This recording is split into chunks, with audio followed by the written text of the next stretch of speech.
ہے کہ ایک ہے شعوری نفاق اور ایک ہے غیر شعوری نفاق۔ شعوری نفاق یہ کہ ایک شخص کو خود معلوم ہو کہ میں منافق ہوں، جانتا ہوں کہ میں نے تو جان بوجھ کر اسلام کا لبادہ اوڑھا ہے، میں مسلمان ہوئی نہیں، میں نے اسلام قبول ہی نہیں کیا۔ اب اس کی ایک مثال قرآن میں ہے، بڑی اہم مثال ہے، یہ سورہ آل عمران کی آیت نمبر 73 ہے۔ وَقَالَتْ طَائِفَةٌ مِّنْ أَهْلِ الْكِتَابِ آمِنُوا بِالَّذِي أُنزِلَ عَلَى الَّذِينَ آمَنُوا وَجْهَ النَّهَارِ وَاكْفُرُوا آخِرَهُ لَعَلَّهُمْ يَرْجِعُونَ۔ یہودیوں کے ایک جماعت نے ایک سازش کی کہ ایسا کرو، یہ جو ایمان کا، اسلام کا، اس کی جو ساکھ بن گئی ہے کہ جو ایک دفعہ یہ شربت چکھ لیتا ہے پھر وہ واپس آتا ہی نہیں، کسی طریقے سے بھی وہ واپس اپنے دین کی طرف نہیں لوٹتا۔ جیسا کچھ ہوتا رہا مکے کے اندر، کیسی پرسیکیوشن ہوئی ہے، ٹارچر ہوا ہے، کوئی واپس نہیں گیا، ایک بھی نہیں گیا۔ تو اس کو توڑنے کے لیے یہ جو ان کا ایک ساکھ بن گئی ہے، اس کو ختم کرنے کا ایک طریقہ ہے، صبح کے وقت ایمان کا اعلان کرو، ہم ایمان لے آئے، واقعی دین محمد کا بہت اچھا ہے، واقعی بات سمجھ میں آ گئی ہے، اور سارا دن حضور کی صحبت میں گزارو، شام کو پھر کافر ہو جاؤ، دیکھ لیا جی، جا کے قریب جا کے دیکھ لیا، کچھ نہیں ہے، دور کے ڈھول سہانے ہیں، کچھ بھی نہیں۔ اس سے کیا ہوگا؟ کچھ نہ کچھ کمزور ایمان والے لوگوں پر اثر پڑے گا۔ یہ یہودی علماء تھے، آئے تھے، بڑے ذوق و شوق سے آئے تھے، بڑی تعریفیں کرتے ہوئے آئے تھے، اور بڑے مخلص معلوم ہوتے تھے، یہ سارا دن رہے ہیں، بھائی کچھ تو دیکھا ہوگا نا۔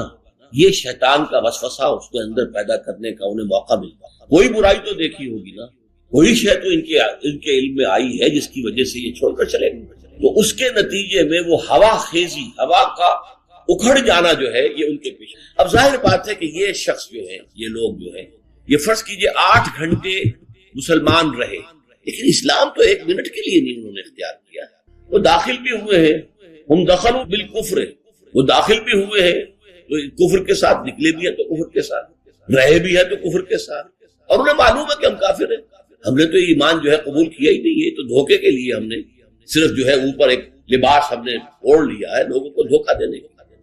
یہیں سے میں سوچتا ہوں کہ ایک اہم نقطہ آپ کی سمجھ میں آ جائے گا، اسلامی ریاست میں مرتد کی سزا قتل کیوں ہے؟ اسی لیے ہے کہ اس سازش کا سد باب کر دیا، جو اسلام میں آتا ہے سوچ سمجھ کر آئے، یہاں سے باہر نکلنے کا پھر راستہ نہیں ہے، گردن اڑا دی جائے یا پھر ملک چھوڑ کے بھاگ جاتا، یہ دوسری بات۔ لیکن یہ کہ قتل مرتد کی سزا کی حکمت یہ ہے کیونکہ اسلامی ریاست کی بنیاد ہے ایمان پر، اسلام پر، وہ ٹیریٹوریل سٹیٹ نہیں ہے، نیشنل سٹیٹ نہیں ہے کہ ایک حدود کے اندر، جغرافیائی حد کے اندر رہنے والے سب لوگ اس کے شہری ہیں، وہ ہندو ہوں، مسلمان ہوں، وہ سکھ ہوں، عیسائی ہوں، پارسی ہوں، کچھ بھی ہوں، یہودی ہوں، نہیں، یہ اسلامی ریاست اسلام پر قائم، اور اسلام کے خلاف سازش کا بہترین ذریعہ یہ ہے ایک بڑی رفتار میں لوگ بڑی مقدار میں ایمان لائیں مرتد ہو جائیں، ایمان لائیں مرتد ہو جائیں، ایمان لائیں مرتد ہو جائے، تو عوام کے اندر ایک ہوا خیزی ہو جائے گی، اسلام کی جو کریڈیبلٹی ہے اس کو نقصان پہنچے گا، اور جب اسلام کو نقصان پہنچے گا تو ریاست جو ہے اس کی کمزوری ہے، ضعف اس کا ہے، اس لیے کہ ریاست کی بنیاد اسلام ہے۔ اس لیے اسلام میں مرتد کی سزا قتل، یہ یہاں سے ایک ثانوی نقطے کے طور پر بات سمجھ۔ اچھا، اب اسی کی میں آپ کو ایک مثال دیتا ہوں۔ عہد حاضر میں آپ نے اخبار میں یہ خبریں پڑھی ہوں گی کہ کوئی ہندو جاسوس بن کر پاکستان میں آیا، ظاہر بات ہے ختنہ کرا کے آیا، نماز یاد کر کے آیا، مسلمانوں کا سہولیہ بنا کے آیا، اور ایسا بھی ہوا ہے کہ سرحدی گاؤں میں وہ امام مسجد رہا، کئی سال تک امام مسجد رہا، بعد میں معلوم ہوا بدبخت وہ تو جاسوس تھا، اس نے یہ سارا لبادہ اوڑھا ہوا تھا۔ اب ظاہر بات ہے جتنے سال بھی وہ رہا لوگوں نے تو اسے مسلمان سمجھا، اس کے پیچھے نمازیں پڑھی ہیں، تیار ہو کے آیا نا اس کام کے لیے، اور وہ جو ہے وہ پہلے اول روز سے کافر ہے، کافر ہی رہا ہے، کافر ہی گیا ہے، پکڑا گیا ہے یا سزا ہوئی ہے یا واپس چلا گیا ہے، بھاگ گیا ہے، تو کفر ہی کے ساتھ داخل ہوا تھا، کفر ہی کے ساتھ نکل گیا۔ یہ جانتا ہے کہ میں مسلمان نہیں ہوں، میں نے تو یہ بہروپ رچایا ہوا۔ یہ ہے شعوری نفاق، کہ ایک انسان ظاہر کر رہا ہے اپنے آپ کو مسلمان اور مومن، حقیقت میں وہ خود بھی جانتا ہے کہ نہ وہ مسلمان ہے نہ مومن ہے، بلکہ وہ تو یہ ڈرامہ رچا ہے۔ یہ ہے شعوری نفاق۔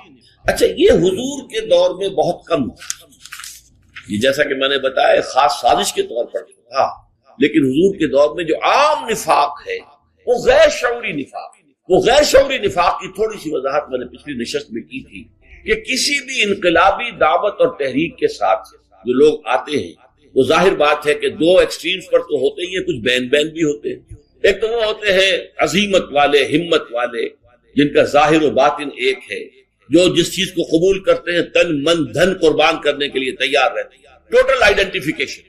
اب ہر چبادہ بات ماں کشتی درآب انداختے، تو ان کے لیے تو جب مشکلات آتی ہیں تو ان کے ایمان میں اور اضافہ ہوتا ہے، زادتہم ایمانا، اور ان کے اندر جو ہے اور استقامت پیدا ہوتا ہے، ان کا اللہ کے ساتھ لگاؤ اور بڑھ جاتا ہے، محبت اور بڑھ جاتی ہے۔ لیکن دوسری قسم کے لوگ، دوسری انتہا پر وہ ہیں کمزور لوگ، ضعیف الارادہ، جن کے اندر استقامت نہیں۔ ایمان اچھا لگا، جیسے میں نے کہا مارکسزم اچھا لگا، فلسفہ، کمیونسٹ ہو گئے، قربانی کا وقت آیا تو پیچھے ہٹے۔ اسی طرح ایمان اچھا لگا کہ ہاں بات تو ٹھیک ہے، دل گواہی دے رہا ہے، دل نے تو گواہی دے دی، زبان سے بھی گواہی دے دی، اشہد ان لا الہ الا اللہ واشہد ان محمد رسول اللہ۔ لیکن اب آئی آزمائشیں، اب آئی تکلیفیں، تو اب تزلزل ہو گیا، پاؤں جو ہے وہ کانپنے لگے، ٹانگیں کانپنے لگی۔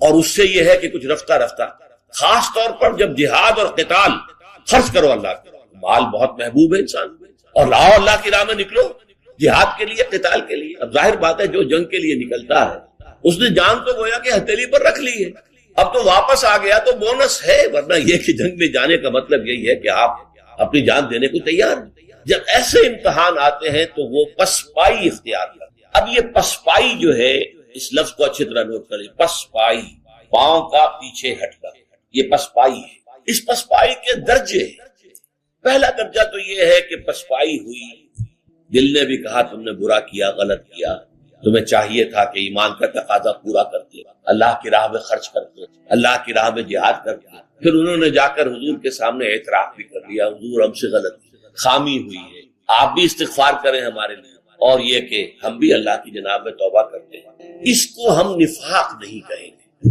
یہ ضعف ایمان ہے۔ ضعف ایمان بڑے بڑے صاحب ایمان پر بھی وقتی طور پر آ سکتا ہے۔ حضرت حاتب ابن ابی بلتعہ جو کہ بدری صحابہ میں سے ہیں، وہ ضعف ایمان کی کیفیت ان پر آئی، اور فتح مکہ سے قبل انہوں نے ایک خط لکھ دیا قریش کو اطلاع دینے کے لیے، حضور کا راز فاش کرنے کے لیے کہ حضور اب حملہ آور ہونے والے۔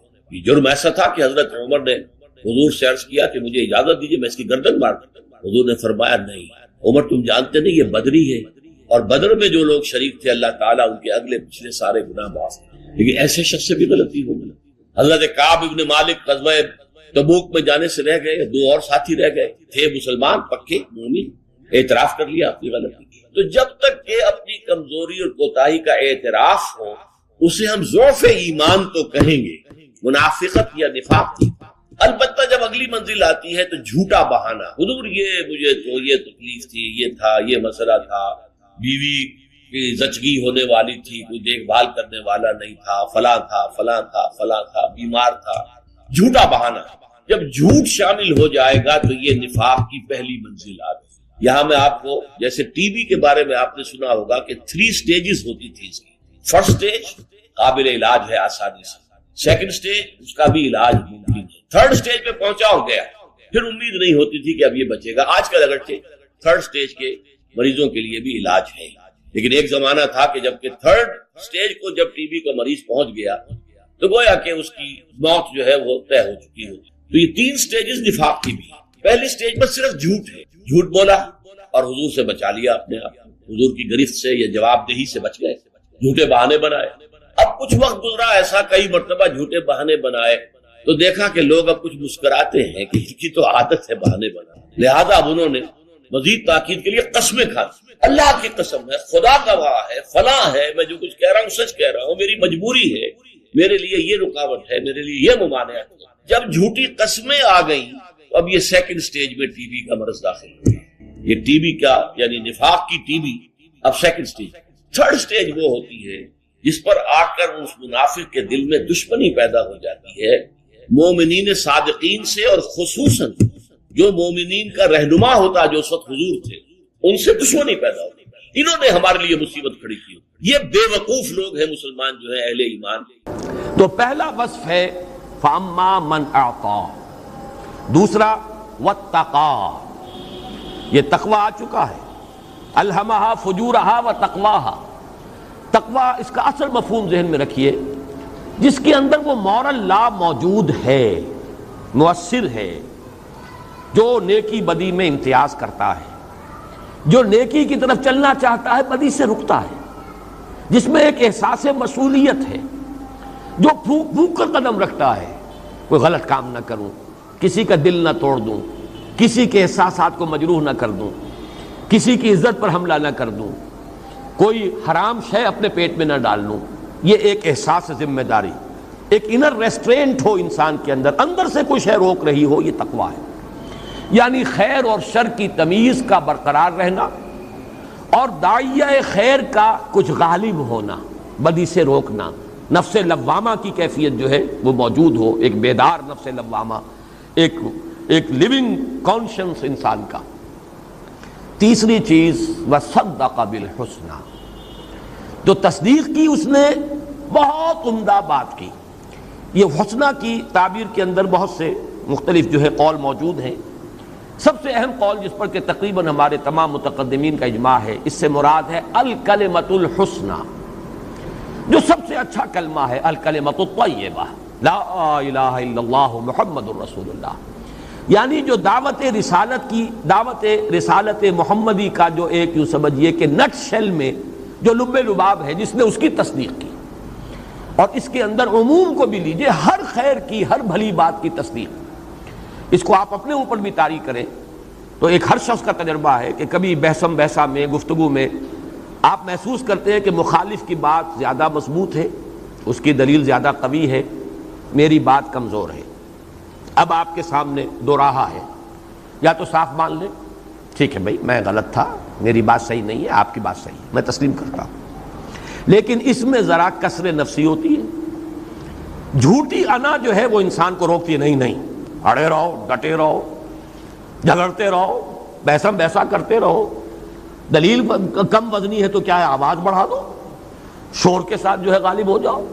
یہ ہے انسان کے اندر اس کا جو نفس امارہ کہ خامخواہ اس کے سامنے شکست کیوں قبول کی جائے، اور آدمی لگا رہتا ہے بحثم بحثہ میں. اسی کا نام ہے وہ عصبیت جاہلی، اسی کا نام ہے تعصب، اسی کا نام ہے ہٹ درمی. اب یہ دو راہا ہے. ایک شخص میں یہ وصف اگر ہے کہ آمادہ رہے، جو خیر کی بات آئے، جو صحیح بات آئے، جو دل کو لگ جائے فوراً قبول کر لوں گا، اس میں کوئی شے رکاوٹ نہیں بنے گی کہ میری عزت کو اس سے کوئی نقصان پہنچ رہا ہے، تالیاں پٹ جائیں گی، لو جی یہ تو ہار گئے، فلاں جیت گیا. اس خوف سے بالکل انسان آزاد ہو کر آمادہ رہے، جو اچھی بات سامنے آئے، جو عمدہ بات، جو قوی دلیل، فوراً تسلیم کرے. یہ اصل میں صدیقیت کا سب سے اونچا جو وصف ہے وہ یہ ہے. یہاں جو مار کھا جائے گا، چاہے پہلے دو قدم وہ اٹھا چکا ہو، لیکن یہاں مار کھا گیا تو گیا. البتہ جو دوسرے قدم پر مار کھا گیا وہ اس سے بھی زیادہ شقی ہے. جو پہلے ہی میں شارٹ ہے اس کے اندر وہی نہیں ہے تو وہ اشقا ہے، وہ تو پھر گویا کہ انتہائی بدبخت انسان ہے. تو یہ مدارج قائم ہو جائیں گے کہ صدیقیت یہی تو ہے اصل صدیقیت. جیسے ہی حضور نے دعوت پیش کی فوراً تصدیق، ٹھیک ہے دل کو بات لگی. یہ سوچا ہی نہیں کہ میں تو زیادہ بڑا عہدہ رکھتا ہوں محمد کے مقابلے میں صلی اللہ علیہ وسلم و رضی اللہ تعالی عنہ. حضور کے پاس قریش کی جو ٹرائبل ہائرارکی تھی اس کا کوئی عہدہ نہیں تھا. حضرت ابو بکر کے پاس اتنا حساس منصب تھا کہ قتل کے مقدمات میں دیت کا فیصلہ وہ کرتے تھے، خون بہا کتنا ہوگا اس مقتول کا. کس قدر سینسٹیو ایشو ہے ٹرائبل زندگی کا، یہ عہدہ تھا ان کے پاس. حضور کے پاس کوئی عہدہ نہیں. پھر حضرت ابو بکر بہت مالدار تھے، مال ان کا ذاتی تھا، وہ کسی بیوی کا تو نہیں تھا. جو بھی معیارات وہاں کے ہیں میں اس کے اعتبار سے تقابل کر رہا ہوں، ورنہ کہاں حضور کی شان اور کہاں ابو بکر. بہرحال زمین و آسمان کا فرق ہو جائے گا، کہاں نبوت اور کہاں ان کی تصدیق کرنے والے. لیکن یہ کہ عام انسانی معیارات کے اعتبار سے سوچئے تو حضور کے پاس تو اپنا کوئی پیسہ تھا ہی نہیں، سرمایہ تھا نہیں. وہ لوگ یہی جانتے تھے یہ ساری دولت تو بیوی کی ہے، خدیجہ کی ہے، ان کے پاس تو کوئی دولت نہیں. اس اعتبار سے دنیاوی پہلوؤں سے حضرت ابو بکر بلند تھے محمد الرسول اللہ صلی اللہ علیہ وسلم کے مقابلے میں بظاہر. لیکن کوئی چیز آڑے نہیں آئی. حضور کی گواہی سے بڑی گواہی کس کی ہوگی کہ میں نے جس کے سامنے بھی اپنی دعوت پیش کی اس نے کچھ نہ کچھ توقف ضرور کیا، سوائے ابو بکر کے کہ ایک لحظے کا توقف نہیں کیا. یہ بات راستے میں رکاوٹ بنی نہیں کہ یہ کون کہہ رہا ہے، جو کہہ رہا ہے صحیح کہہ رہا ہے، صحیح بات ہے، فوراً تصدیق کرو. یہ ہے تصدیق بالحسنی. فاما من اعطى. اب ان چیزوں کو سمجھیے، اللہ تعالی ہمیں اس کی توفیق دے. اور اگر ہم خود اپنے اندر محسوس کریں کہ کج بحثی اور بحثم بحثہ اور اپنی بات کی پچ اور اپنی بات پر اڑ جانے کا کوئی مادہ ہے اس کو نکالیے، یہ بہت بڑی رکاوٹ ہے۔ یہ گویا کہ مقام صدیقیت کی طرف پیش قدمی میں سب سے بڑی رکاوٹ یہی ہے۔ جو صحیح بات آئے مانیے، تسلیم کیجیے، اس میں اپنی انانیت، جھوٹی نفس، عزت نفس کو آڑے نہ آنے دیجیے۔ فَأَمَّا مَنْ أَعْطَىٰ وَاتَّقَىٰ وَصَدَّقَ بِالْحُسْنَىٰ فَسَنُيَسِّرُهُ لِلْيُسْرَىٰ۔ یہ تحسیر کا وہ مضمون آ گیا جو سورۃ الاعلیٰ میں آ چکا ہے، وَيُيَسِّرُكَ لِلْيُسْرَىٰ، اور اس کے اعتبار سے وہ پورا پس منظر ذہن میں رکھیے۔ انسان ارادہ کرتا ہے، لیکن انسان کے ارادے سے کوئی عمل وجود میں نہیں آ سکتا جب تک کہ اللہ کی طرف سے توفیق اور تیسیر نہ ہو جائے۔ بلکہ پہلے درجے میں تو لفظ اذن، ہم ہاتھ اٹھانا چاہتے ہیں، نہیں اٹھا سکتے اگر اللہ کا اذن نہ ہو، پتا بھی جنبش نہیں کھا سکتا اگر اللہ کا اذن نہ ہو۔ پھر اس سے آگے بڑھ کر توفیق، موافقت پیدا کر دینا ہمارے مزاج کے اندر کسی کام کے لیے، اس سے آگے تیسیر آسان کر دینا۔ انسان ایک مرحلے پہ محسوس کرتا ہے یہ تو بڑی سخت چڑھائی ہے، نہیں چڑھ سکوں گا میں، لیکن ہمت کر کے قدم بڑھاتا ہے تو ایک کے بعد دوسرا، دوسرے کے بعد تیسرا، معلوم ہوتا ہے اتنا مشکل تو نہیں تھا، جتنا پہاڑ مجھے یہ نظر آ رہا تھا ایسا مشکل تو نہیں تھا معاملہ۔ یہ تیسیر ہے۔ اسی طریقے سے بے حیائی کی طرف انسان پہلا قدم اٹھا دے، اس کے بعد 10 درجے اور آگے بڑھے گا، اس کے بعد 100 درجے پہنچ جائے گا۔ وہ میں بیان بھی کر چکا ہوں ملتانی ایک کہاوت کے اعتبار سے بھی کہ تھیندے تھیندے بندہ تھی جاتا ہے، وہ بجے رفتہ رفتہ جو ہے نہ معلوم کتنی گندگیوں میں اور کتنی پستیوں میں انسان پہنچ جاتا ہے، ایک نسل کے بعد دوسری، دوسری کے بعد تیسری، اور پھر بیڑا غرق ہوا اور قعر مذلت کے اندر جو ہے تحت الثری میں انسان پہنچ گیا۔ یہ تیسیر ہے اللہ کی طرف سے، خیر کی طرف آؤ گے اللہ آسان کر دے گا۔ فَسَنُيَسِّرُهُ لِلْيُسْرَىٰ۔ اب یسرا جو ہے اس کی آخری، اس کا مصداق ہے جنت، ہم اس کو آسان کر دیں گے بڑی آسانی کے لیے، یعنی سہج سہج آسان کرتے ہوئے، حق کی منزلیں طے کراتے ہوئے، سلوک کے مراحل طے کراتے ہوئے، عمل صالح کی تمام منزلوں سے گزار کر اور پھر جنت تک پہنچا دیں گے۔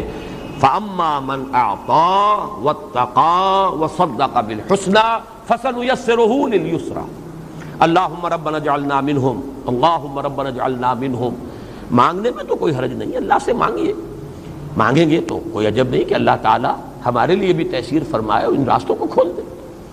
اب اس کے برعکس دیکھیے کہ کس قدر اس میں ربط ہے اور کس قدر الفاظ ایک لفظ کے مقابلے میں لفظ آ رہا ہے، جس طرح موتی جو ہے اس طرح ٹکے ہوئے ہیں یہاں پر۔ اعطاء کے مقابلے میں وَأَمَّا مَن بَخِلَ، وہ شخص کے جو بخل سے کام لیتا ہے، حریص ہے دولت کا، سینت سینت کر رکھتا ہے۔ الذی جمع مالا وعددہ یحسب ان مالہ اخلدہ، مال کی محبت، نتیجتاً یتیم کی، کلا بل لا تکرمون الیتیم ولا تحاضون علی طعام المسکین وتأکلون التراث اکلا لما وتحبون المال حبا جما۔ یہ کیفیت، یہ ہے بخل۔ اعطاء کے مقابلے میں اما من بخل، الفاظ ایک دوسرے کے اوپر ریفلیکٹ کر رہے ہیں، روشنی ڈال رہے ہیں۔ اس کے بعد وہاں تقویٰ تھا، یہاں استغنا، واستغنا۔ استغنا کیا ہے؟ بے پرواہی، لا ابالیانہ انداز، جاتے ہوئے جو چاہے کر دیا، یہ سوچا ہی نہیں کہ کس کا دل توڑ رہا ہوں، کس کے جذبات مجروح کر رہا ہوں، کس کی عزت پر میں نے حملہ کر دیا ہے، کس کا مال میں نے ہڑپ کر لیا ہے، پرواہی نہیں۔ ایک بالکل ایک ایسی استغنا، بے پرواہی، لا ابالیانہ انداز، فلا ابالی، کوئی پرواہ نہیں، لا ابالیانہ انداز، بے پرواہی۔ یہ تقویٰ، آدمی پھونک پھونک کر قدم رکھ رہا ہے، سوچ رہا ہے کیا کرنا چاہیے، کیا نہیں کرنا چاہیے، کسی کا حق تو میں نہیں سلب کر رہا، کسی پر زیادتی تو نہیں کر رہا، کوئی حرام لقمہ تو نہیں اپنے پیٹ میں ڈال رہا۔ یہ ہے تقیٰ۔ فَأَمَّا مَنْ أَعْطَىٰ وَاتَّقَىٰ، اور بے پرواہ ہو کر جو جی میں آیا کر گزرے، جہاں بھی ہاتھ پڑ سکتا ہو ہاتھ ڈال دیا، جو چیز بھی حاصل کی جا سکتی ہو کر لو، بائی ہک اور بائی کروک، صحیح یا غلط۔ یہ استغنا ہے۔ وَأَمَّا مَن بَخِلَ وَاسْتَغْنَىٰ وَكَذَّبَ بِالْحُسْنَىٰ، تکذیب، اچھی بات، عمدہ بات، صحیح بات، دل گواہی دے دے کہ صحیح بات ہے، پھر بھی جھٹلا دینا۔ یہ گویا کہ it seals the fate of the person, اب اس کی قسمت ختم ہوئی، قسمت کے اوپر مہر لگ گئی۔ دونوں منزلیں چڑھ آیا تھا لیکن تصدیق بالحسنہ سے محروم رہا، اور تکذیب بالحسنہ اس کی اگر اس سے صدور ہو گیا تو گویا کہ محروم رہ گئے۔ البتہ یہ نوٹ کر لیجئے فَسَنُيَسِّرُهُ لِلْعُسْرَىٰ، اب اس کی وضاحت کی ضرورت نہیں.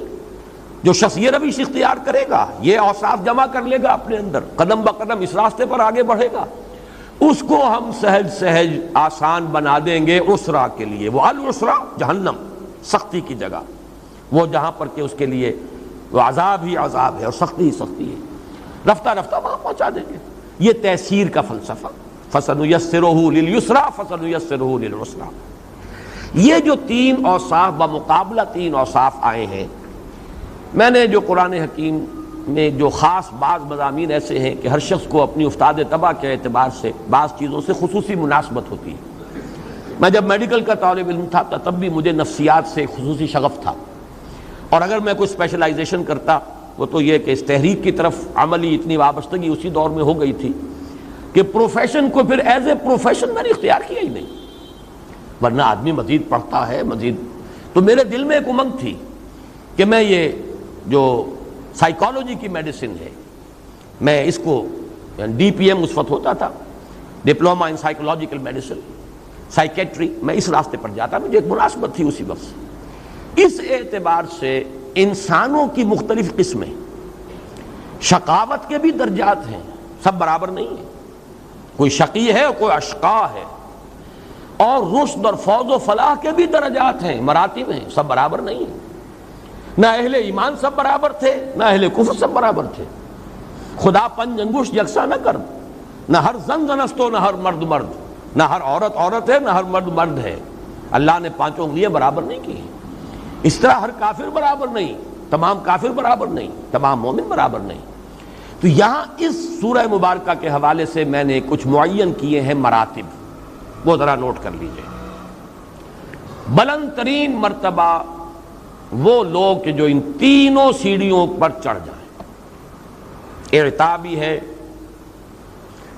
تقویٰ بھی ہے، وہ حس جو ہے اخلاقی وہ بھی چاق و چوبند ہے، مؤثر ہے، انر ریسٹرینٹ موجود ہے، پھر تصدیق بالحسنہ، کہیں بھی اپنا کبر جو ہے، کبر ذات اور اپنی جھوٹی انانیت آڑے نہ آئے. یہ تینوں جن میں آ گئے وہ صدیقین ہیں. اور صحابہ کرام میں اس کی دو نمایاں ترین مثالیں حضرت ابو بکر جو صدیق اکبر ہیں، اور حضرت عثمان رضی اللہ تعالی عنہ. حضرت عثمان بھی پانچویں یا چھٹے ایمان لانے والے ہیں. حضرت ابو بکر حضور کی دعوت پر فوراً ایمان لے آئے، اور حضرت ابو بکر کی دعوت پر فوراً ایمان لانے والے حضرت عثمان ہیں. اس اعتبار سے یہ صدیقین کے لیے دو یہ ٹاپ کی مثالیں، اور بھی بہت صدیق ہیں. اور یہ نہ سمجھیے کہ اب یہ چیزیں جو ہے یہ ختم ہو چکی ہیں، اب بھی یہ راستے کھلے ہیں. یہ مزاج ہیں، اصل میں مزاج ہمیشہ رہیں گے انسان کے. تینوں میں پورے صدیقین جن کی نمایاں مثالیں ابو بکر اور عثمان. کچھ لوگ ایسے تھے جو دو پہلی منزلیں تو سر کر گئے، تیسری میں آ کے ناکام ہو گئے. قسمت کی خوبی دیکھیے ٹوٹی کہاں کمند، دو چار ہاتھ جبکہ لبے بام رہ گئے. ان میں دو نمایاں ترین انسان ہیں، ابو طالب اور مطعم بن عدی. ابو طالب نے مانا کہ بھتیجے میں جانتا ہوں کہ تیرے دین سے بہتر دین کوئی نہیں، لیکن میں ایمان نہیں لاؤں گا، اب میں موت کو سامنے دیکھ کر ایمان لے آؤں تو عرب کی عورتیں تانا دیں گی کہ ابو طالب موت سے ڈر گیا. یہ انانیت ہے. یہ ہے وہ کہ جو تصدیق بالحسنہ سے رک رہا ایک شخص، صرف اس وجہ سے دنیا کیا کہے گی، دنیا مجھے بزدل سمجھے گی.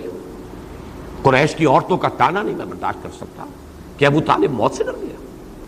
کہاں محروم ہوا ایک شخص.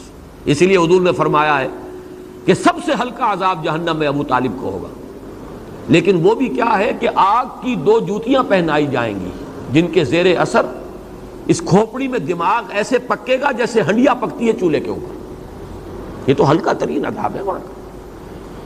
اور اس کی دوسری مثال مطعم بن عدی، جس نے حضور کو پناہ دی. طائف سے جب واپس آئے 6 بیٹوں کو لے کر نکلا ہے ہتھیار سجا کر، اور اپنی پناہ میں اور اپنی امان میں لے کر آیا ہے حضور کو مکے کے اندر. ایمان نہیں لایا. کہاں ناکام رہا. کیسا شخص ہوگا وہ، اس کی شرافت نفس، اس کی شجاعت.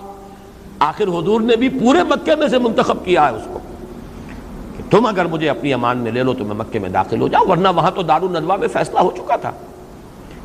کہ محمد کو قتل کر دیا جائے. اب تو کوئی رکاوٹ تھی نہیں, ابو طالب کا انتقال ہو چکا. اب بنو ہاشم کا سردار ابو لہب ہے جو سب سے بڑھ کر دشمن ہے محمد کا صلی اللہ علیہ وسلم. وہ دنیاوی پروٹیکشن ختم ہو چکی. یہی وجہ ہے کہ حضور طائف گئے تھے, لیکن وہاں بھی چونکہ دنیاوی اعتبار سے ناکامی ہوئی, واپس آئے, واپس آ کے داخل کیسے ہو؟ تو حضور کی نگاہ انتخاب پڑی ہے مطعم بن عدی پر, اور حضور نے اسی کے بارے میں کہا تھا غزوہ بدر جب وہ 70 قیدی تھے قریش کے. حضور نے فرمایا تھا کہ اگر آج مطعم زندہ ہوتا, اگر وہ سفارش کرتا, میں ان 70 کے 70 کو چھوڑ دیتا.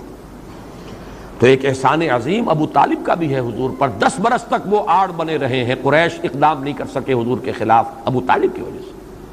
اور بہت احسان بڑا ہے اور ہم سب پر ہے, ابو طالب کا بھی ہے, مطعم بن عدی کا بھی ہے, کہ اس نے اپنے 6 بیٹوں کو, اس نے پہلے تو یہ کہلوا دیا تھا کہ ہاں چلے آئیے آپ مکے میں, میری امان ہے آپ کو. حضور نے پھر پیغام بھیجا ہے, یوں نہیں میں اگر داخل ہوا فوراً ہی کسی نے حملہ کر دیا, لوگوں کو تو پتہ نہیں ہے, تم آ کر لے کر جاؤ گے. تو وہ اپنے 6 جوان بیٹوں کو ہتھیار سجا کر لے کر مکے سے باہر آیا ہے اور حضور کو لے کر گیا ہے, اور مکے میں اعلان کرتا گیا ہے محمد میری امان میں, میں نے امان. اب یہ ان کی ٹرائبل لائف تھی, ایک شخص نے امان دے دی, امان ہے. اور یہی گویا کہ بقیہ جو 2 برس یا 2.25 برس جو گزرے ہیں مکے کے اندر, گویا کہ پہلے اگر کوئی امان تھی دنیاوی, اصل امان تو اللہ کی ہے, لیکن یہ عالم اسباب ہے. عالم اسباب میں پہلے 10 برس امان رہی ہے تو وہ ابو طالب کی, اور بعد کے یہ جو 2 برس ہے, 2.25 یا 2.5 برس جتنے بھی ہیں, ان میں اگر امان تھی تو وہ مطعم بن عدی کی تھی. اب چلیے, یہ ہوئے وہ کہ جو بخیل بھی نہیں تھے, نہ ابو طالب نہ مطعم بن عدی, شریف انسان, لیکن یہ کہ تصدق بالحسنى پر آ کر ناکام ہو گئے, کذب بالحسنى کے جرم کے مرتکب ہو گئے, محروم ہو گئے. اس میں ایک درجہ اور نیچے آئیے, 2 میں انسان پورا ہے, تیسرے میں تاخیر ہو گئی. تصدیق بالحسنى فوراً نہیں ہوئی, وقت لگا, یہ ایک درجہ نیچے آ گیا. اور اس درجے پر فائز ہیں حضرت عمر, حضرت حمزہ رضی اللہ تعالیٰ. 6 برس گزرے ہیں, صدق بالحسنى میں 6 سال کی تاخیر ہے, لیکن بخل بھی نہیں تھا نہ حمزہ میں نہ عمر میں. اور اسی طریقے سے شجاعت اور حمیت اور مروت, یہ چیزیں بھی موجود. حمزہ اور عمر رضی اللہ تعالیٰ عنہما یہ مرتبہ شہادت پر فائز ہیں, دونوں شخصیتیں. بلند ترین مثالیں جو ہیں وہ حضرت عمر, حضرت حمزہ رضی اللہ تعالیٰ عنہما. اس کے مقابل میں نوٹ کیجئے, ابو جہل ہے جو رہ گیا, پہلی چیز اس میں تھی, بخیل نہیں تھا, پہلی بات پوری تھی, لیکن دوسرے مرحلے پر آ کر وہ ناکام ہو گیا. وہ ہے ابو جہل. اور اگر کہیں وہ ایمان لے آتا, جیسے میں نے کہا ابو طالب اور مطعم بن عدی ایمان لے آتے, صدیقین میں سے ہوتے. ابو جہل ایمان لے آتا تو شہداء میں سے ہوتا.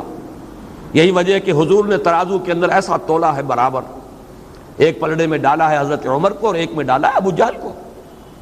اے اللہ, عمرو ابن ہشام یعنی ابو جہل اور عمر ابن الخطاب میں سے ایک کو تو ضرور میری جھولی میں ڈال دے. اب قرۂ فال بنام من دیوانہ زدن اللہ تعالیٰ نے منتخب کر لیا حضرت عمر کو, وہ عمر ابن الخطاب سے عمر فاروق بن گئے. یہی قرۂ فال اگر ہوتا تو ابو جہل جو ہے وہ بھی اپنے مزاج کے اعتبار سے بہادری, شجاعت یہ اس میں تھی. اسی طریقے سے بخل نہیں, اس نے, میں نے بارہا آپ کو سنایا, اس نے کہا یہ کہ بنو ہاشم نے کھانے کھلائے, ہم نے ان سے بڑھ کر کھلائے, انہوں نے مہمان نوازیاں کی, ہم نے ان سے بڑھ کر کی, ہم کندھے سے کندھا ملائے چلے آ رہے ہیں, اب اگر ان کی نبوت مان لیں تو ہم تو ہمیشہ کے لیے ان کے غلام ہو جائیں. یہ ہے تیسرا بلکہ چوتھا مرحلہ. اب آئیے سب سے نیچے تحت الثری میں, کل خیر سے خالی, بخیل بھی اور بزدل بھی اور تعصب بھی, ہٹ دھرمی بھی, تکبر بھی, حسد بھی, ساری برائیاں جمع. اس کے لیے 2 نام نوٹ کر لیجئے, ابو لہب بدترین انسان, یہی وجہ پوری سورت اس شخص کے نام سے, تبت یدا ابی لہب وتب ما اغنی عنہ مالہ وما کسب سیصلی نارا ذات لہب وامرأتہ حمالۃ الحطب فی جیدہا حبل من مسد.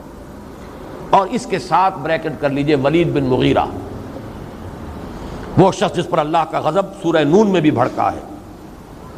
فلا تطع کل حلاف مہین ہماز مشاء بنمیم مناع للخیر معتد نسیم عتل بعد ذلك زنیم ان کان ذا مال و بنین اذا تتلی علیہ آیاتنا قال اساطیر الاولین. وہی ہے جس کا ذکر سورۃ النجم میں ہے، وَأَعْطَى قَلِيلًا وَأَكْدَى، بخیل انسان. وہی ہے جس کا ذکر جو ہے وہ سورہ مدثر میں ہے، ذرنی ومن خلقت وحیدا وجعلت له مالا ممدودا وبنین شہودا ومہدت له تمہیدا ثم یطمع ونزید کلا انہ کان لآیاتنا عنیدا سأرہقہ صعودا. یہ ہے آخری کردار، بدترین کردار، ابو لہب اور ولید بن مغیرہ. آخری بات اس میں نوٹ کر لیجئے، اگر یہ ایمان لے آتے تو کیا ہوتا؟ بدترین منافق ہوتے، جیسے کہ عبداللہ ابن ابی ایمان تو لے آیا، بظاہر مسلمان ہے، لیکن بدترین منافق ہوتے اگر یہ ایمان لے آتے. یہ ہے میرا حاصل مطالعہ شخصیتوں کا، مخالفین، معاندین، محرومین، موافقین، مومنین جو آئے ان کے بھی درجات ہیں، صدیقیت کا اور مقام ہے، شہادت کا اور رتبہ ہے، عام صالحین اور ہیں. اسی طریقے سے مخالفین میں یا یہ کہ جو محروم رہ گئے، محرومین میں تو ابو طالب اور مطعم بن عدی بھی ہے، محرومین میں پھر ابو جہل بھی ہے، اس سے زیادہ شقی ہے، اور ان میں اشقا جو ہے وہ ابو لہب ہے، امیہ ابن خلف ہے، اسے بہت ہے، میں نے تو چند نام دیے ہیں آپ کو، ولید بن مغیرہ ہے. اگر وہ ایمان لے آتے ابو طالب اور مطعم بن عدی وہ صدیقین میں ہوتے، ابو جہل ایمان لے آتا وہ شہداء میں ہوتا، اور یہ بدبخت کہیں ایمان لے آتا تو منافقین میں سے ہوتے. یہ ہے شخصیتوں کا پہچاننا اور کردار اور جو کیریکٹرز ہیں مختلف، جیسے کہ حضور نے فرمایا الناس کالمعادن خیارکم فی الجاہلیت خیارکم فی الاسلام. بڑی پیاری حدیث ہے. انسان معدنیات کی طرح ہیں، جو تم میں جاہلیت میں بہتر تھے وہی اسلام میں بہتر ہوئے. لوہے کی اور ہے، صاف کر لیجئے، لوہا ہی بنے گا نا، وہ کوئی سونا یا چاندی تو نہیں بن جائے گا. سونے کی اور ہے، صاف کریں گے سونا بنے گا، چاندی کی اور ہے، صاف کریں گے چاندی بن جائے گی. تو الناس کالمعادن خیارہم فی الجاہلیت خیارہم فی الاسلام اذا فقہوا. ایک حدیث میں یہ دو الفاظ اور آئے ہیں، جب ان میں تفقہ پیدا ہو جائے، حقیقت کو پہچان لیں، تصدیق بالحسنی کر لیں، تو جو وہاں بہتر تھے وہی یہاں بہتر. ابو طالب اور مطعم بن عدی ایمان لے آتے صدیقین میں ہوتے، ابو جہل ایمان لے آتا شہداء میں، حضرت عمر حمزہ کے ہم رتبہ ہوتا. اگر یہ بدبخت ایمان لے آتے تو منافقین میں سے ہوتے. چلیے آگے. فَأَمَّا مَنْ أَعْطَى وَاتَّقَى وَصَدَّقَ بِالْحُسْنَى فَسَنُيَسِّرُهُ لِلْيُسْرَى وَأَمَّا مَنْ بَخِلَ وَاسْتَغْنَى وَكَذَّبَ بِالْحُسْنَى فَسَنُيَسِّرُهُ لِلْعُسْرَى وَمَا يُغْنِي عَنْهُ مَالُهُ إِذَا تَرَدَّى. اور ما یہاں دونوں معنی دیتا ہے، ما نافیہ بھی، نہیں فائدہ پہنچائے گا اسے اس کا مال، یا کیا پہنچائے گا فائدہ اسے اس کا مال. ما نافیہ اور ما استفہامیہ، لیکن استفہام انکاری، کیا فائدہ پہنچائے گا یعنی کوئی فائدہ نہیں پہنچائے گا. بظاہر سوال ہے جب اصل میں نفی کرنی مقصود ہے، تو ما نافیہ یا استفہامیہ ہے تو استفہام انکاری، کچھ فائدہ نہیں پہنچائے گا اسے اس کا مال. اصل شے وہی ہے نا، بخل، وہ مال جو اس نے جمع کیا، الذی جمع مالا وعددہ. اب صرف اس ایک شے کو لے رہے ہیں، باقی چیزیں چھوڑ دی. جو جڑ کی بات ہے اس کو پکڑو، وہ جڑ تو ہے اعطاء، اور اعطاء کے مقابلے میں بخل، اور بخل کا نتیجہ ہے مال جمع کرنا. الذی جمع مالا وعددہ وما یغنی عنہ مالہ اذا تردی. تردی جو ہے، ردی کہتے ہیں کوئی شے جو ہلاک ہو جائے، تردی باب تفاعل ہے، ہلاک ہو جائے گا. اور ایک یہ کہ تردی اس معنی میں ہے کہ بلندی سے گر جانا، جیسے متردیہ سورۃ المائدہ میں جہاں حرام جانور جو ہیں ان کا بیان آیا ہے، کوئی جانور بلندی سے گر کر مر جائے، والنتیحہ کوئی جانور دوسرے کو سینگ مار دے اس سے مر جائے، تو یہ بھی سب مردار کے حکم میں ہے اور وہ بھی حرام ہے.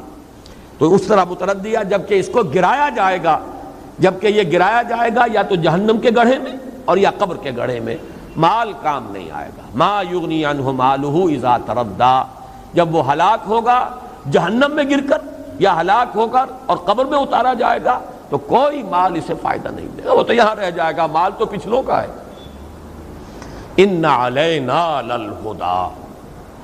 اب یہ وہ قانون ہے اور یہ بڑی اہم آیت ہے، نوٹ کیجئے، اس پر حکمت قرآنی کا بہت اہم اصول ہے۔ اللہ اپنی ایک ذمہ داری کو بیان ہم پر ذمہ داری ہے راہ سجھا دینے کی، یہ اللہ نے ذمہ لیا ہے۔ ہر انسان پر کسی نہ کسی وقت انکشاف حق ہو جاتا ہے، اور یہ اللہ جانتا ہے۔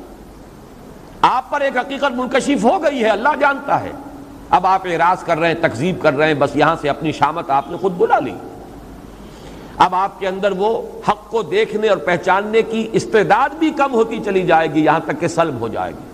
وَنُقَلِّبُ أَفْئِدَتَهُمْ وَأَبْصَارَهُمْ كَمَا لَمْ يُؤْمِنُوا بِهِ أَوَّلَ مَرَّةٍ، پہلی مرتبہ جب حقیقت کا انکشاف ہو، عافیت اس میں ہے، فوراً تصدیق کرو، صدق بالحسنى، بات مان لو، کوئی مصلحت، کوئی خوف، کوئی اپنے مفاد، کوئی چیز، کوئی اپنا تکبر، کوئی تعصب جو ہے اگر راستے میں آ گیا تو گویا کہ تم نے ہلاکت کے راستے پر اپنے آپ کو ڈال دیا۔ ہاں، راہ سجا دینا ہمارے ذمے ہے۔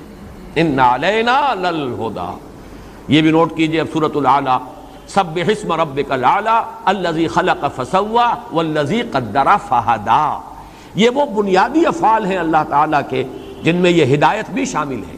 اللہ نے ہر شے کو ہدایت دی ہے، حیوانات کو دی ہے، نباتات کو دی ہے، ان جمادات کو دی ہے، انسانوں کے اندر بھی جبلی ہدایت بھی ہے، اور حق کا انکشاف بھی اللہ تعالیٰ ہر انسان پر ایک مرحلہ ضرور آتا ہے کہ کر دیتا، اس لیے کہ وہ اس کی رسپانسبلٹی ہے۔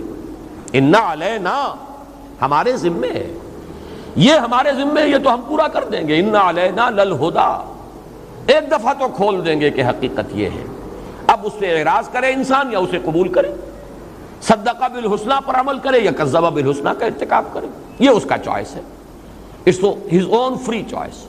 ان علینا للہدی، اور یہ بات بھی یہاں نوٹ کر لیجئے، میں سورۃ الدہر سے ایک مضمون کو بیان کر رہا ہوں۔ یہ جو بعض لوگوں کا خیال ہے کہ اللہ تعالیٰ نے انسان کو ہدایت دے دی ہے، نیکی کی بھی بدی کی بھی، یہ بہت بڑا مغالطہ ہے۔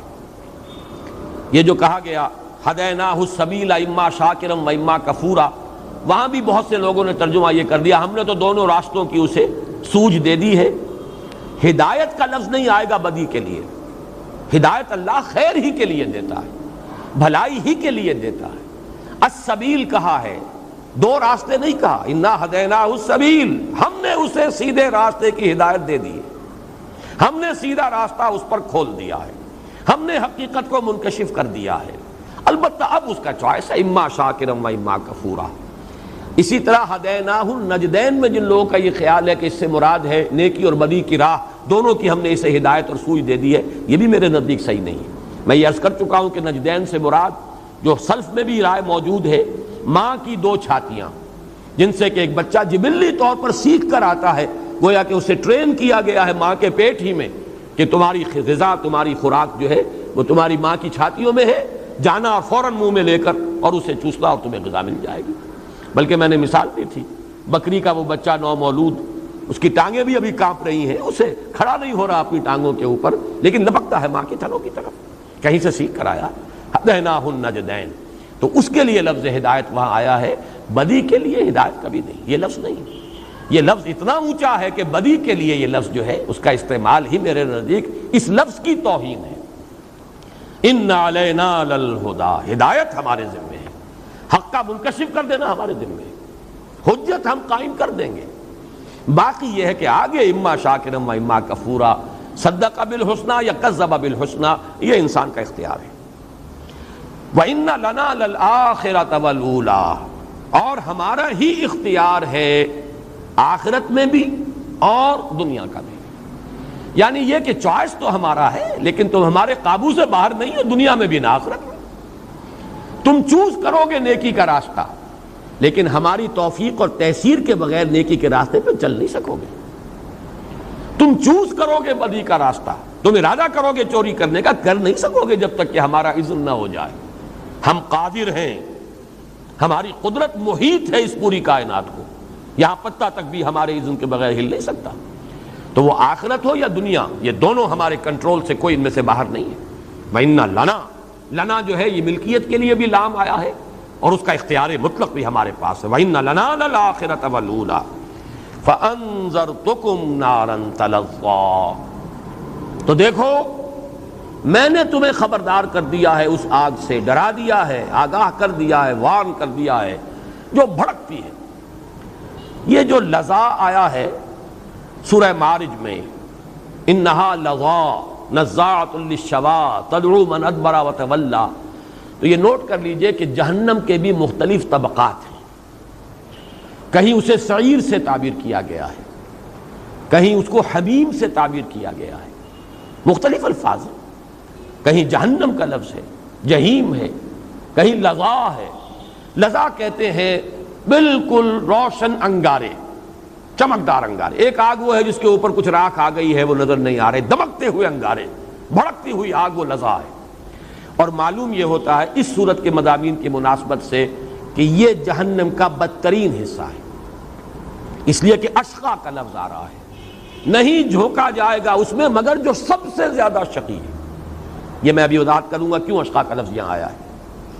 ان لنا للآخرۃ والاولی فانذرتکم نارا تلظی، میں نے خبردار کر دیا ہے، تم مجھے بلیم نہیں کر سکو گے کہ تمہیں بتایا نہیں گیا، وارن نہیں کیا گیا۔ فانذرتکم نارا تلظی، وہ جو بھڑک رہی ہے آگ جس کے دمکتے ہوئے انگارے، لا یصلاھا الا الاشقی، نہیں داخل ہوگا اس میں مگر وہی جو سب سے بڑا بدبخت ہے۔ اب اس میں بعض لوگوں نے یہاں سے وہی جو چور دروازے نکالتے ہیں اپنے فسق و فجور کے لیے کہ جی جہنم میں تو صرف اشقا جائے گا، یہ کم شقی جہنم میں نہیں جائیں گے، آیت ہے یہاں تو اشقا جائے گا، صرف بدبخت ہی جائے گا۔ گویا کہ اگر میری وہ وضاحت بھی سامنے ہو تو ابو لہب اور ولید بن مغیرہ تو جائے گا، ابو جہل تو نہیں جائے گا، پھر چلیے ابو جہل بھی چلا گیا تو اور تو نہیں جائیں گے۔ یہ بات نہیں ہے، جہنم کے طبقات ہیں۔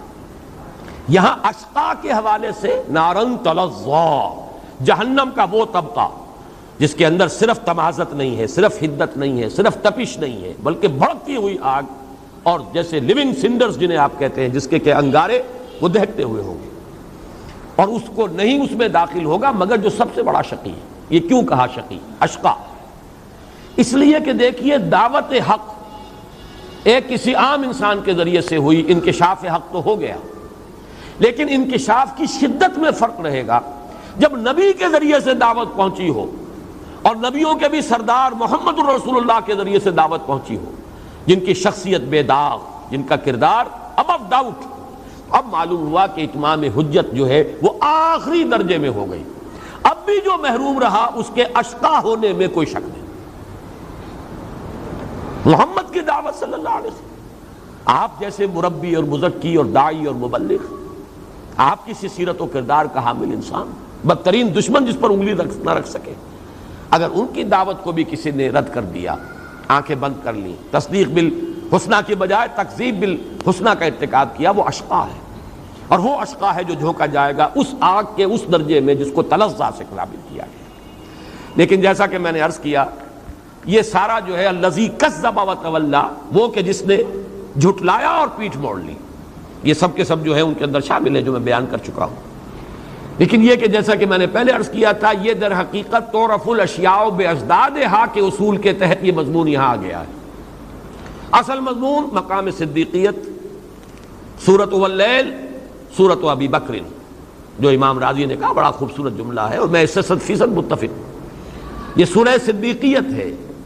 یہ جب میں مضمون لکھنا میں نے شروع کیا تھا، مکمل نہیں ہو سکا، مرتبہ صدیقیت ہی اس کا عنوان تھا، جس میں پھر یہ 4 سورہ نور و ظلمت کے حوالے سے میں مقام صدیقیت کے لوازم ثلاثہ یا عناصر ثلاثہ، وہ جو اقبال کا شعر ہے، قہاریو، جباریو، سلطانیو، جبروت، الفاظ کچھ مختلف ہوں گے، یہ 4 عناصر ہو تو بنتا ہے مسلمان۔ تو 3 عناصر جو ہیں، اما من اعطا واتقا وصدق بالحسنی، تو مقام صدیقیت تک رسائی ہوتی ہے، اور جو تینوں سے محروم ہے وہ گویا کہ اس کی بالکل ضد اشقا ہے۔ الذی کذب وتولی، اب وہ اصل مضمون کی طرف، وسیجنبھا الاتقی، اور ان قریب اس سے بچا لیا جائے گا وہ کہ جو سب سے بڑا متقی ہے، یہ ہے ابو بکر رضی اللہ تعالی عنہ۔ اتقا، اس امت کے اتقا، افضل البشر بعد الانبیاء بالتحقیق ابو بکر صدیق رضی اللہ تعالی عنہ۔ تمام انسانوں میں، صرف اس امت میں نہیں، تمام انسانوں میں انبیاء کے بعد جو سب سے افضل انسان ہے وہ ابو بکر ہے، اتقا۔ وَسَيُجَنَّبُهَا الْأَتْقَى الَّذِي یؤتی مالہ یتزکا، اصل شے وہی مال ہے جس نے مال جمع کیا اور وہ اس کے لیے ہلاکت کا ذریعہ بن گیا، جب وہ جہنم میں گرایا جائے گا یا قبر میں نیچے اتارا جائے گا اس کے کام نہیں آئے گا۔ یہ ہے وہ راستہ، الذی یؤتی مالہ یتزکا، وہ کہ جو اپنا مال دے رہا ہے، خرچ کر رہا ہے، لگا رہا ہے، لٹا رہا ہے، یتزکا، تزکیہ حاصل کرنے کے لیے۔ قد افلح من تزکا، سورۃ الاعلی سے بات چلی ہے، قد افلح من زکاہا، اور اس کی اصل جو سب سے بڑی عبادت ہے زکوٰۃ، وہ در حقیقت انفاق مال، الذی یؤتی مالہ یتزکا، جو اپنا مال خرچ کر رہا ہے۔ 40,000 درہم کا سرمایہ تھا جب ایمان لائے ہیں، جو مکی دور کے جو 12 برس ہیں اس میں سمٹ کر اتنا سا رہ گیا تھا کہ ایک پوٹلی میں باندھ کر وہ سرمایہ جب وہ حضور کے ساتھ سفر پر روانہ ہوئے، سفر ہجرت پر، وہ بھی ساتھ لے گئے، گھر والوں کے لیے ایک پیسہ نہیں چھوڑا۔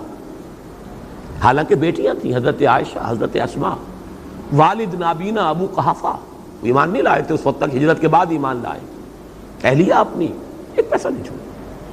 ابو بکر کی زندگی میں یہ مرحلہ 2 مرتبہ آیا، ہجرت کے وقت سب کچھ لے گئے، اور پھر غزوہ تبوک کے وقت جھاڑو پھیر کر گھر میں سے کوئی شے نہیں رکھی۔ ہر چیز کی ضرورت ہوتی، سوئی بھی چاہیے جنگ کے لیے ساز و سوئی بھی درکار ہے، وہاں جو شے لے آئے ہیں کچھ نہیں چھوڑا۔ اور یہ ایک مرتبہ نہیں، 2 مرتبہ، ایک مرتبہ مکی دور، ایک مرتبہ وہ مدنی دور۔ الذی یؤتی مالہ یتزکا، جو اپنا مال دیتا ہے، خرچ کرتا ہے، صرف کرتا ہے، لٹا رہا ہے دونوں ہاتھوں سے حصول تزکیہ کے لیے، تو یہی ہے اتقیٰ۔ وَمَا لِأَحَدٍ عِندَهُ مِن نِعْمَةٍ تُجْزَىٰ، یہ ذو معنیین ہے جملہ، اس کے 2 ترجمے ہو سکتے ہیں۔ ایک ترجمہ جو جمہور کا ہے سب حضرات کا، وہ تو یہ ہے کہ اس پر کسی کا کوئی احسان نہیں جس کا بدلہ چکانا ہو۔ یعنی ایک تو یہ ہے کہ آپ نے مجھ پر کوئی احسان کیا تھا، میں جوابی آپ پر احسان کر رہا ہوں، یہ بھی اچھی بات ہے، لیکن بہرحال اس سے بہت اونچی بات یہ ہے کہ کوئی احسان نہ ہو اور آپ خرچ کر رہے ہیں۔ جیسے کہ حضرت بلال کا کوئی احسان تو نہیں تھا ابو بکر پر، حضرت ابو فقیہ کا کوئی احسان تو نہیں تھا ابو بکر پر، حضرت زنیرہ کا رضی اللہ تعالیٰ عنہ کوئی احسان نہیں تھا ابو بکر پر۔ وَمَا لِأَحَدٍ عِندَهُ مِن نِعْمَةٍ تُجْزَىٰ، اور نہیں ہے اس پر کسی کا کوئی احسان و انعام کہ جس کا بدلہ دینا مقصود ہو۔ یہ تو ہے جمہور کا ترجمہ۔ مولانا اصلاحی صاحب نے ایک بات نکالی ہے، بات بڑی لطیف ہے، عمدہ ہے، لیکن میں یہ کہوں گا کہ یہ ذو معنیین مانیں گے اس جملے کو، دونوں معنی مراد ہیں۔ اور یہ فصاحت و بلاغت کا ایک اہم معاملہ ہوتا ہے کہ ایسے الفاظ جس کے دونوں جو پہلو ہیں، جن کا احتمال ہے، دونوں صحیح ہوں، اس کی کسی پر عنایت کسی بدلے کی خاطر نہیں ہے۔ یعنی کوئی احسان وہ کر رہا ہے تو اس لیے نہیں کر رہا کہ مجھے بھی کوئی بدلے میں ملے، خالصۃ لوجہ اللہ، جو سورہ دہر میں آیا تھا، انما نطعمکم لوجہ اللہ لا نرید منکم جزاء ولا شکورا، ہم تمہیں کھانا کھلا رہے ہیں تو صرف اللہ کی رضا جوئی کے لیے، تم سے تو ہمیں کوئی شکریہ بھی نہیں چاہیے، نہ کوئی ہمیں یہ چاہیے کہ تم ہمارا احسان مانو، جزا تو بہت بڑی بات ہے، ہمیں کچھ نہیں چاہیے، ہماری جزا اللہ پر، ہم اللہ سے لیں گے جو لیں گے۔